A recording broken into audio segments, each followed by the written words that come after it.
Manacaud pump ഹൌസിൽ treatment plant സ്ഥാപിക്കണമെന്നാവശ്യപ്പെട്ട് DYFI നേതൃത്വത്തിൽ പ്രകടനവും ധർണയും നടത്തി.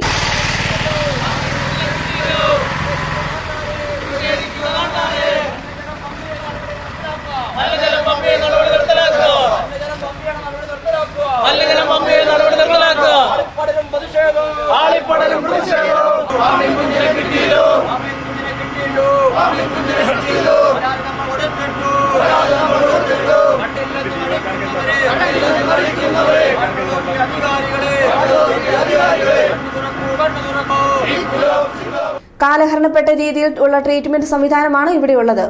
പുഴയോട് ചേർന്ന് നിർമ്മിച്ചിട്ടുള്ള കുളത്തിൽ ഊറിയെത്തുന്ന വെള്ളം ഇവിടെ നിന്ന് നേരിട്ട് പമ്പ് ചെയ്യുകയാണ്. ഇതുമൂലം നൂൽപ്പാമ്പുകളും മലിനവസ്തുക്കളും കുടിവെള്ളത്തിൽ കലരുന്നതായി പരാതിയുണ്ട്. ധർണ ഡിവൈഎഫ്ഐ ജില്ലാ vice president V Dileep Kumar ഉദ്ഘാടനം ചെയ്തു.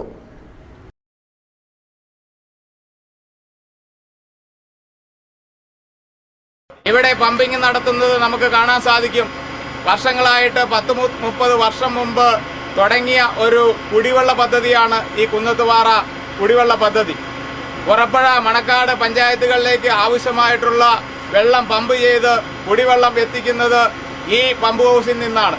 തൊടുപുഴ ആറ്റിനോട് ചേർന്ന് സ്ഥിതി ചെയ്യുന്ന ഈ പമ്പ് ഹൗസ് പഴയ കാലത്തുള്ള ആധുനിക രീതിയിലല്ലാത്ത ട്രീറ്റ്മെന്റ് പ്ലാന്റാണ് ഇപ്പം നിലവിലുള്ളത്.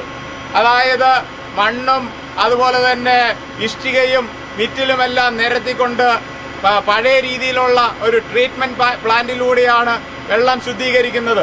ഈ കാര്യം നേരത്തെ ഞങ്ങൾ സൂചിപ്പിച്ചതാണ്. ഇവിടുത്തെ ട്രീറ്റ്മെന്റ് പ്ലാന്റ് വർക്ക് ചെയ്യുന്നില്ല.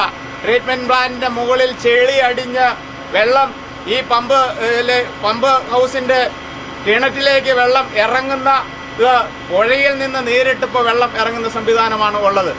ഈ പുഴയിൽ വെള്ളം പൊങ്ങുമ്പോൾ, മഴക്കാലമാകുമ്പോൾ വെള്ളം പൊങ്ങുമ്പോൾ ഈ വെള്ളം, കലക്കവെള്ളം ഉൾപ്പെടെയുള്ള വെള്ളം ഈ കിണറ്റിലേക്ക് നേരിട്ടിറങ്ങുകയും ഈ വെള്ളമാണ് പമ്പ് ചെയ്ത് പുറപ്പുഴയിലെയും മണക്കാടെയും നിരവധി ആളുകൾ ഈ വെള്ളമാണ് കുടിച്ചുകൊണ്ടിരിക്കുന്നത്.